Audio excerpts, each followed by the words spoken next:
ខ្ញុំស្រាយឲ្យឧទាហរណ៍ដូចនយោបាយពន្ធដារមិនមែនដំឡើងពន្ធដារនាំចូលទេ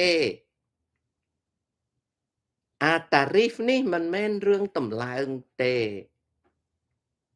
ណាអាតារីហ្វនេះគឺជា reciprocal ទេ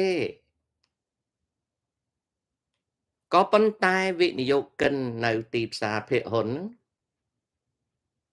ចង់ទាញយកចំណេញខាងភាគហ៊ុនខ្លួនឯងធម្មតាគេនៅកន្លែងណាគេចង់អាតារីហ្វនេះគឺជាមធ្យោបាយដើម្បី provoke គេឲ្យកើត fair trade ទេអាហ្នឹងអញ្ចឹងទេណាសុំលោកតានិយាយពីបាតកម្មនៅទួរគីអត់ប្រយោជន៍រស្មីឧបមាថាបាតកម្មនៅទួរគីហ្នឹងវាមានប៉ះពាល់អីអាមេរិកខ្ញុំឯណេះណាចៅហើយវាមានប៉ះពាល់អីដល់ស្មីឯងស្មីឯងចាប់អារម្មណ៍បាតកម្មនៅទួរគីបើចាប់អារម្មណ៍ឆ្ងាយដល់ប៉ុណ្ណឹងចាប់អារម្មណ៍នៅអាព្រិចចៅឯងនៅអាព្រិចណានៅស៊ុយដង់នៅកុងហ្គោនៅស៊ីរ៉ាឡៃអននៅហ្សាំបៀនៅមូហ្សាំប៊ិកនៅកិនយ៉ានៅយេម៉ែនចៅឯងមិនក៏មិនចាប់អារម្មណ៍ផងចៅឯងទៅចាប់អារម្មណ៍ទួរគីហ្នឹងវាឪយើងហ៎វាឆ្ងាយណាស់ចាចាំខ្ញុំប្រាប់ណាការដែលគេចាប់អារម្មណ៍ចេះគេចាប់អារម្មណ៍តែរឿងណាតកតងឧទាហរណ៍ថាសហរដ្ឋអាមេរិកមានការរឹតបន្តឹងទិដ្ឋាការសម្រាប់ប្រទេស3ក្រុមពណ៌ក្រហមពណ៌ស្លាទុំហើយពណ៌លឿងកម្ពុជាមានឈ្មោះនៅក្នុងក្រុមទី3ណែអានឹងចាប់អារម្មណ៍មកកូនក៏វាតកតងកូនឯងអូខេអាមេរិកធ្វើណាធ្វើ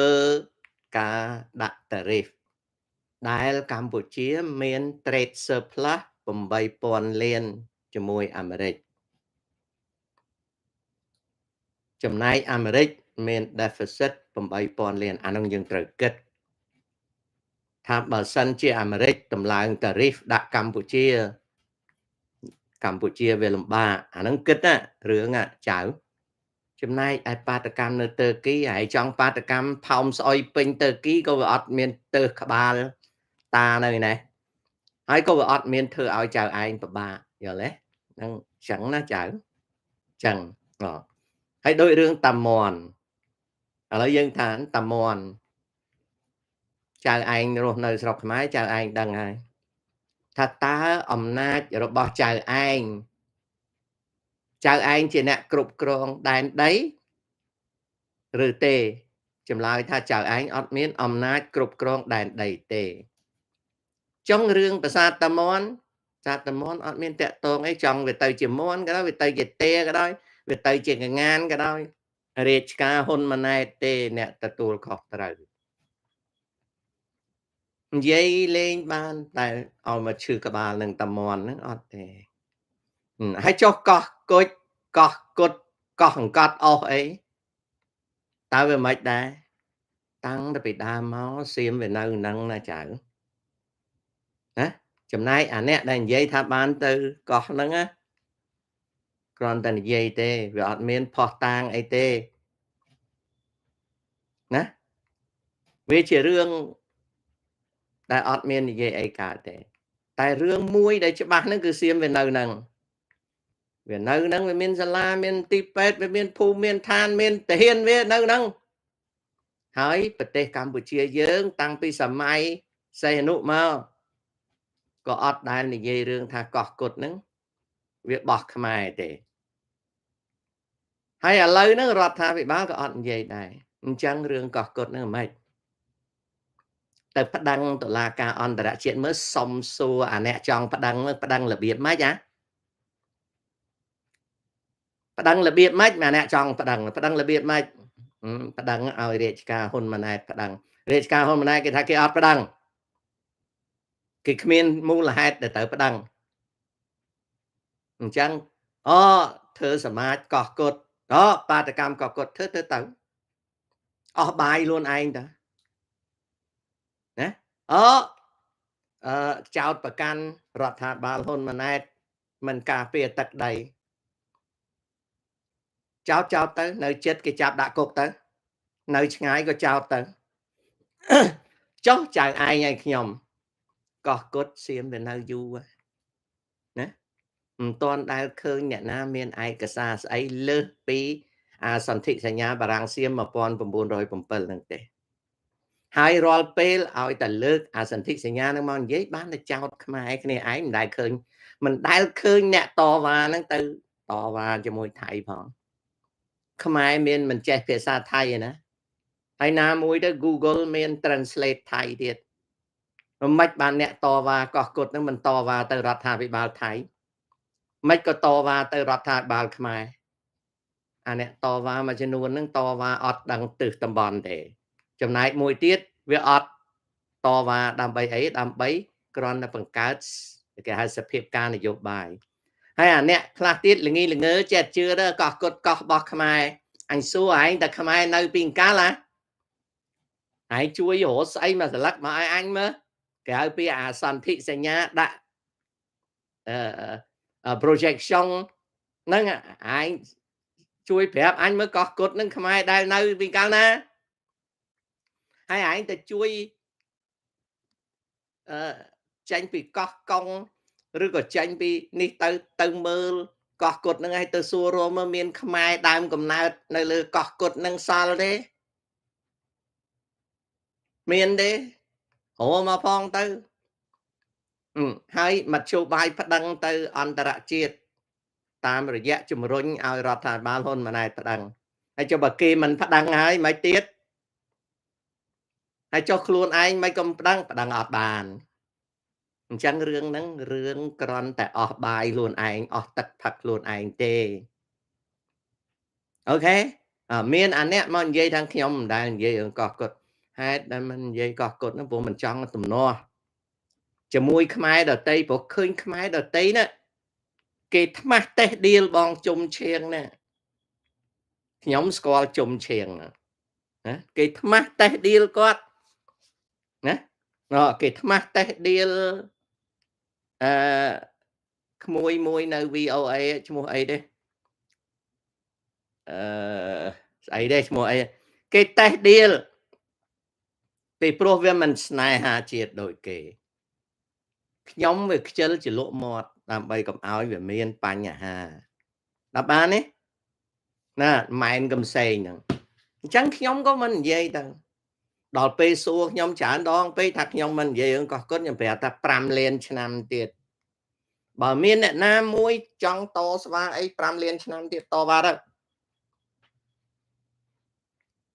រាល់ពេលរឿងតវ៉ាទឹកដីឆ្លោះតែខ្មែរគ្នាឯងហើយចុះមិនទៅសេទៅរដ្ឋាភិបាលថៃទៅមិនក៏មិនចំណាយលុយសរសេរជាអង់គ្លេសឲ្យស្អាតពីមតិយោបល់របស់ខ្លួនឯងទៅចុះផ្សាយនៅកាសែត The Nation Thailand ឬក៏ចុះផ្សាយនៅកាសែត The Bangkok Post មិនក៏មិនធ្វើ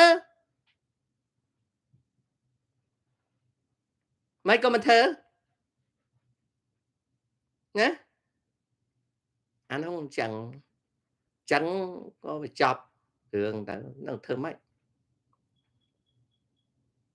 អញ្ចឹងឥឡូវមានអ្នកសួរខ្ញុំឆ្លើយអូខេចឹងបាតកម្មតួគីនឹងរស្មីវាអត់តេះតងយើងទេកូនលោកពូត្រំនិយាយថាចូលចិត្តចរចាជាមួយ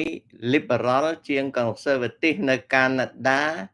លោកពូមានយោបល់យ៉ាងណាអាហ្នឹងឧបាយកលលេឧត្តមអាហ្នឹងវាជាឧបាយកលវាជាតាក់ទិចណាខ្មែរយើងហៅតាក់ទិចណារបៀបចរចាទេអត់មានយោបល់អីទេឲ្យតែគេចរចាណាហើយចរចាហ្នឹងគឺចរចាមិនចេះចប់ទេអូខេអាហ្នឹងអញ្ចឹង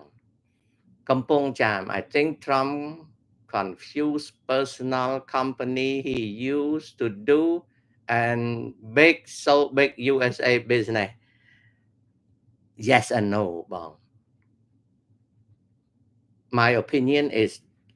this. Yes and no. Actually, he doesn't run the country as he ran Trump Corporation. But his government is mixed with ingredient of resisting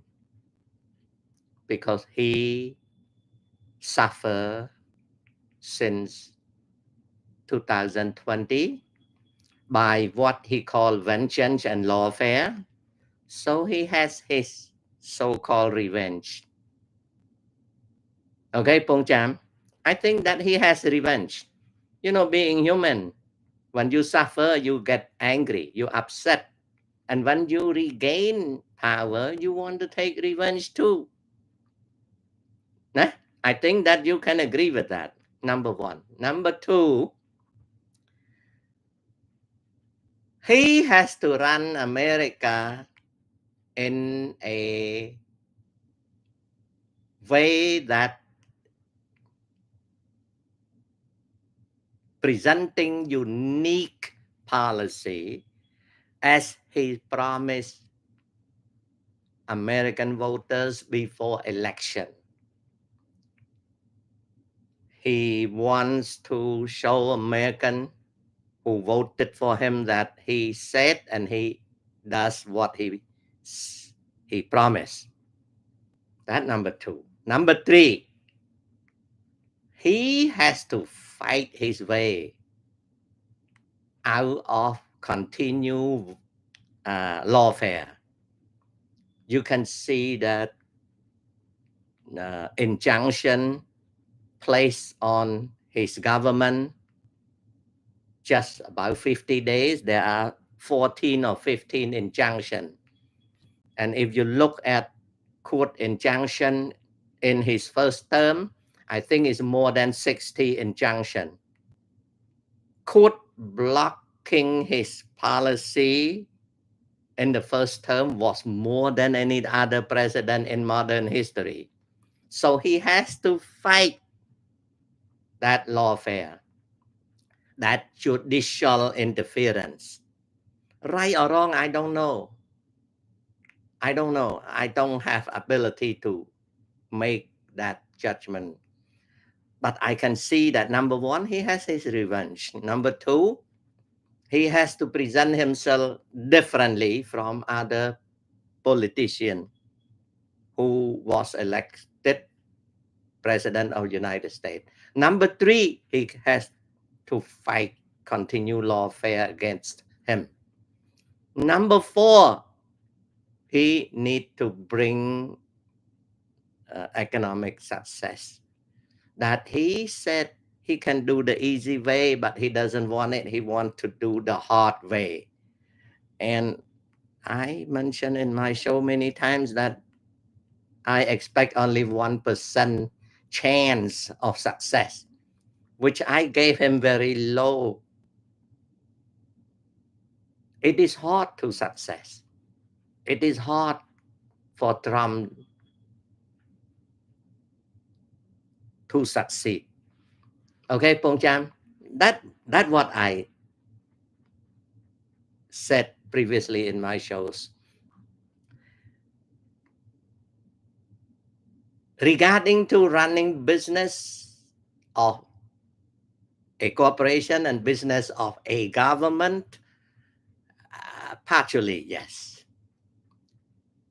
He may use corporate management in his governmental management. He may, Pong Cham, he may. I am happy to study his teamwork. You know, he has his cabinet appointed in DOD and DOJ, in DHS, in EPA, in other area, including Federal Trade Commission, FTC. I keep on watching those people, how they work day to day as a team. Now you can see that DOJ is very busy, FBI is busy, uh, his chief of staff is busy, his treasury secretary, foreign secretary, his defense secretary, his EPA, his Federal Trade Commission chief, his appointment to take over U.S. Agency for Global Media, etc., etc. He is doing things with his team, and each team member face lawsuits, face challenging, face blockade, uh, include his press secretary was sued by people, was sued by AP, Associated Press. So fighting and struggling for Trump administration is everywhere, every day, every hour. It is interesting ណាអានឹងអញ្ចឹងណាពងចាំណាអូខេបងណា I I I have fun of watching that. I have fun of following the events happen today. រឿងហ្នឹងអញ្ចឹងណាអារឿង success មិនងាយទេប៉ុន្តែហើយដល់ពេលខ្ញុំមកធ្វើ show ណាបងពងចាំ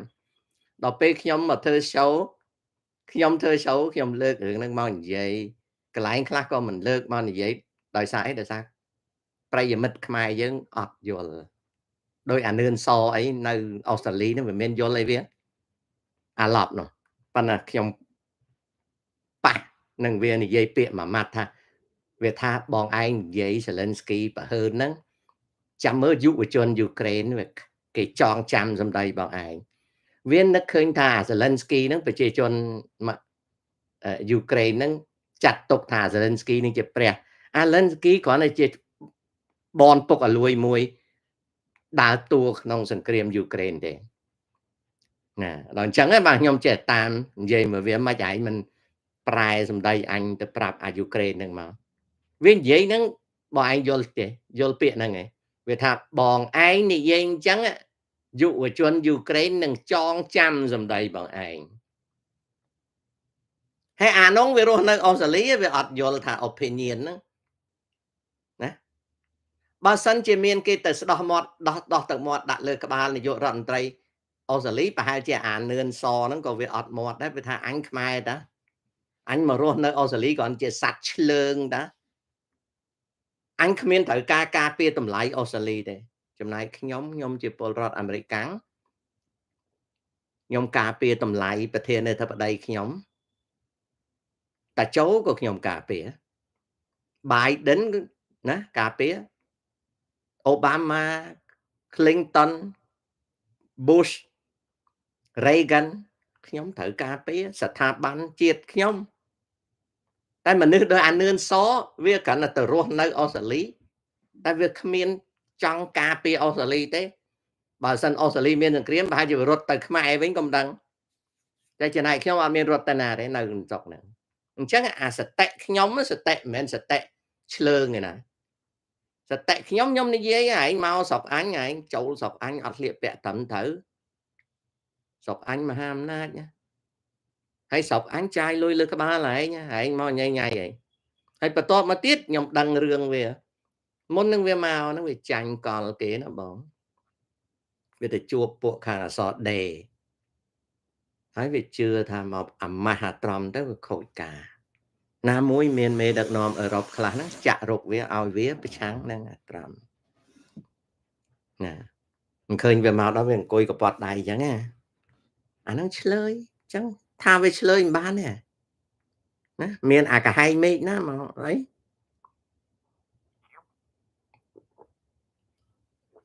ហើយដូចខ្ញុំនិយាយអញ្ចឹងបងខ្ញុំថាវានឹងលូនមកវិញគឺវាលូនមកវិញមែនឃើញទេបងឃើញវាលូនមកវិញទេអាហ្នឹងអញ្ចឹងហើយទូរស័ព្ទថ្ងៃមិញម្សិលមិញនេះអញ្ចឹងខ្ញុំឆ្លើយបងឯងរឿងហ្នឹងបងក៏យល់ដែរណា your thinking is partially correct. He may use a corporate management tactic. He may. ណាបងណា Okay. សុយសៃហាខ្ញុំនិយាយរឿងអស់សំណើចមួយខ្ញុំស្ដាប់លោកតាឡើងសបិនឃើញរាល់យប់អាហ្នឹងមកអំពីតាធ្វើវីដេអូច្រើនទេ and you know that I am a very poor influencer ណាដួរៀន farm អរគុណវុធីចាត់យានសិលាខ្លាចតែពិបាកធ្វើ immigration ទៅ USA ទេលោកតាអត់លំបាកទេនៅតែមានច្រកណា Veratan លោកតាចៅចង់ឃើញពីយុទ្ធសាស្ត្រសង្គ្រាមប្រទេសវៀតណាមនិងប្រទេសថៃតាមការយល់ដឹងរបស់លោកតាណាមួយខ្លាំងជាងអត់អាចនិយាយបានទេកូនពីព្រោះប្រទេសពីរហ្នឹងតាំងពីឆ្នាំ1945មក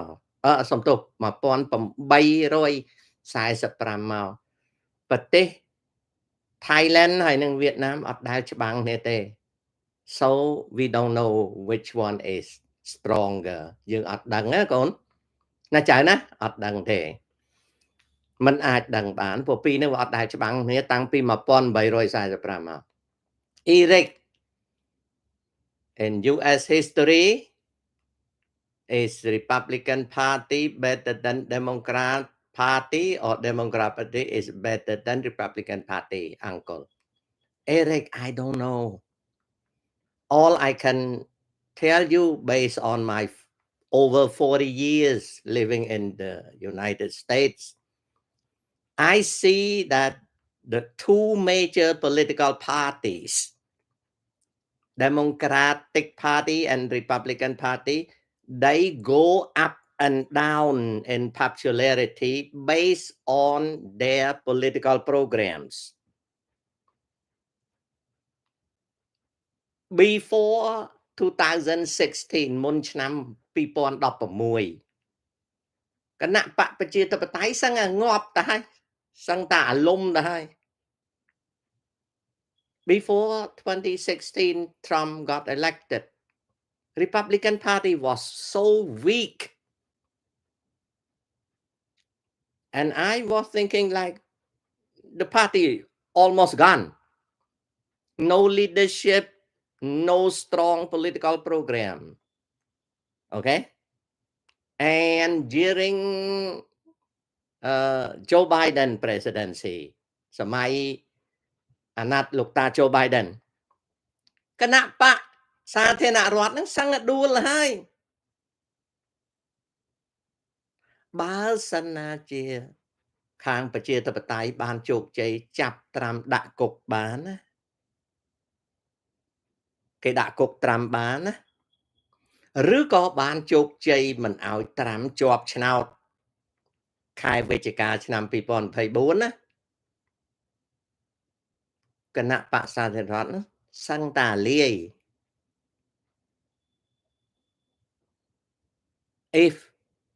if the lawfare succeed in putting Trump in jail or defeating Trump campaign for president second term the Republican Party is gone you see now Republican Party is gaining strength because of Trump victory so I cannot tell which one is stronger it depends on how American voters and American people support program. Talking about Democratic Party was so strong during Bill Clinton time was so strong. Bill Clinton was a good president. He managed American economy well. Then came George Bush, the son. During Bush, Republican doing all right. After Bush 2 terms came Obama. Obama was doing good. Democratic Party was strong. Was doing good during Obama. After Obama, Democratic Party challenged Trump first term. Still very strong. Very strong. Democratic Party was strong until after November 5th, 2024. Democratic Party fall apart. After defeat of Kamala Harris, till today, Democratic Party is down. So if you ask me which one is stronger, I don't know. It depends on American people. Right now, American people support Republican. Okay, we don't know 2027 what will happen. Two years midterm election. We don't know if Democratic Party be able to gain majority in the House of Representatives and the Senate. We don't know.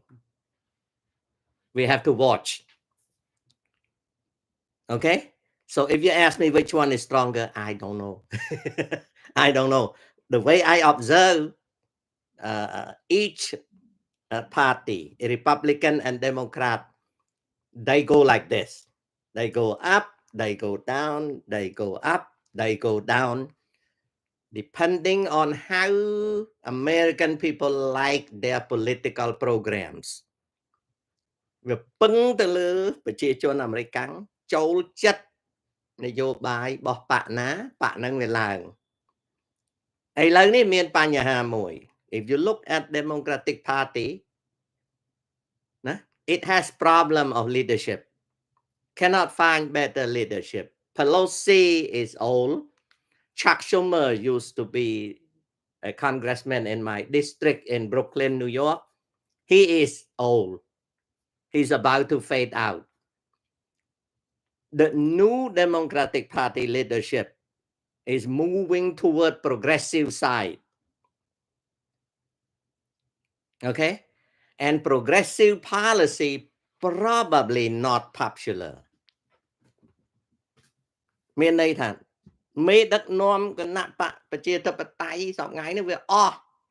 Nancy Pelosi គាត់ចាស់ហើយចំណែក Chuck Schumer ក៏គាត់ចាស់ហើយគាត់នឹង fade out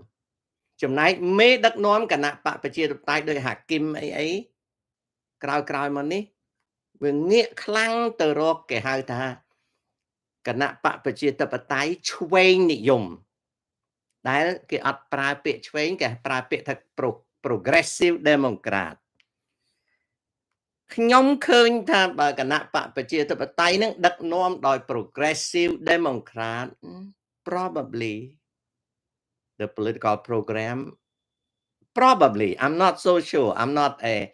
an expert just opinion probably not popular probably not quite popular gonna probably they're not sure I'm not an expert probably not popular if Democratic Party taking over the leadership taking over by progressive Democrat is not really popular not really not really not really that's just an opinion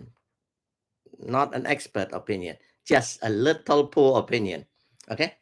អាហ្នឹងបើសិនណាជាអ្នកដឹកនាំគណៈបកជាតៃហ្នឹងគាត់ត្រូវបានពួកឆ្វេងបំផុតឡើងកាន់កាប់តំណែងមេដឹកនាំហ្នឹងអញ្ចឹង but we not so sure for the next 2 years we're very very sensitive គណៈបក Republican Party Republican Party now is gaining strength but depends on success of Trump policy if within 1 and 2 years Trump be able to bring economy back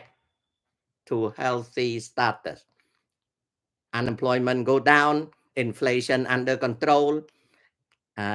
energy price go down deregulation succeed in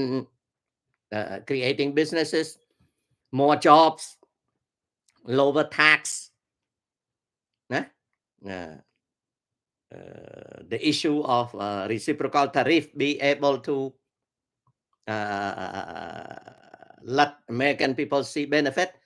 if 2 years Trump policy succeed then the House of Representatives on Republican side has a chance to hold on to majority if not if Trump economic policy fail the next 2 years the Democratic Party be able to win back the House of Representatives អញ្ចឹងវាពឹងទៅលើ2ឆ្នាំតើនយោបាយរបស់ត្រាំជោគជ័យឬទេបើសិនជាជោគជ័យតំណាងរាស្ត្រគណៈបកសាធារណរដ្ឋអាចជាប់ឆ្នោតនៅតំណាងរាស្ត្រនៅសភាតំណាងរាស្ត្រ House of Representatives if not the Democrat will take over the House at midterm election so we don't know which one go don't know ខ្ញុំអត់ដឹងទេប៉ុន្តែខ្ញុំមើលអញ្ចឹងណានយោបាយខ្ញុំមើលអញ្ចឹងបើសិនជាចៅឯងសួរណា when you ask me which one I don't know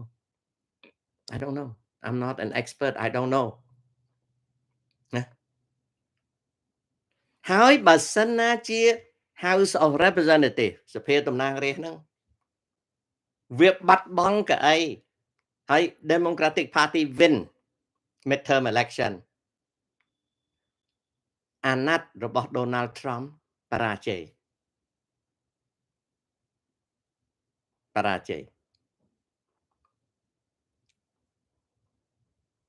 អាណត្តិរបស់ Donald Trump បរាជ័យ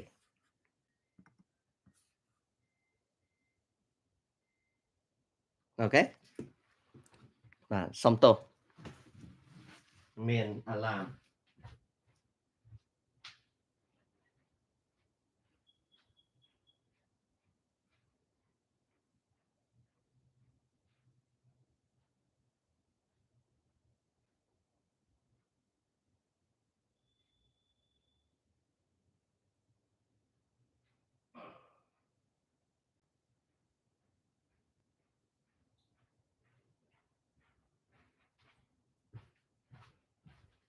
ចឹងនយោបាយអាមេរិកនេះពេលដែលខ្ញុំអត្ថាធិប្បាយនៅក្នុង show បងប្អូននឹងអាចយល់ដឹងថាតើខ្ញុំស្គាល់នយោបាយអាមេរិកយ៉ាងម៉េចនៅពេលដែលខ្ញុំនិយាយណាទាំងចាស់ទាំងក្មេងទាំងខ្មែរនៅក្រៅស្រុកខ្មែរនៅអឺរ៉ុបហើយនឹងខ្មែរនៅអាមេរិកនឹងអាចដឹងបានថាខ្ញុំ James Sok ហ្នឹងមើលនយោបាយអាមេរិកយ៉ាងម៉េចចង់វាចាញ់ស្អីក៏ខ្ញុំរស់បានដែរខ្ញុំនៅអាមេរិកចង់វាចាញ់ស្អីខ្ញុំរស់បានដែរប៉ុន្តែរបៀបខ្ញុំមើលនយោបាយខ្ញុំមើលអញ្ចឹងណាបងពងចាមសុភ័ក្រអ្នកនៅអាមេរិកហើយនឹងអ្នកនៅអឺរ៉ុបហើយនឹងអ្នកនៅស្រុកខ្មែរអូខេអាហ្នឹងគឺអញ្ចឹងណាគណៈបក2ហ្នឹងថ្ងៃខ្លះហេវធ្លាក់ខ្លួនថ្ងៃខ្លះឡើង អត់ទៀងទេ That's what democracy is all about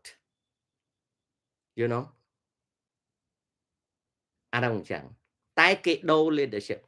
រឿងដែលលំបាករបស់គណៈបក្សសាធារណរដ្ឋគឺក្រោយពីត្រំទៅវាអត់ដឹងថាអ្នកណាមួយ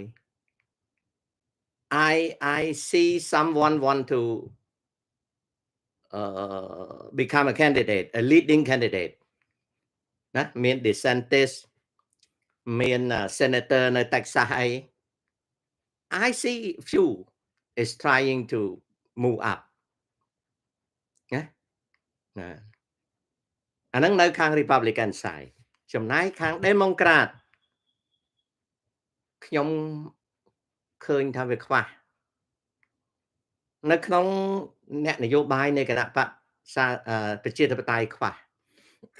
ខ្វះមនុស្សឥឡូវហ្នឹងអា both party ហ្នឹងអត់មាន quality candidates អាបេក្ខជនមានគុណភាពហ្នឹងវាតិច Can you believe that in democracy American democracy sometimes they run out of candidate when election come America just cannot find good candidate ណាអត់ឃើញ candidate អត់មានណាអូខេអាហ្នឹងអញ្ចឹងខ្ញុំវិលត្រឡប់មកជួបប្រិមិត្តវិញ3នាទីទៀតដើម្បីនឹងនិយាយបន្តបាទ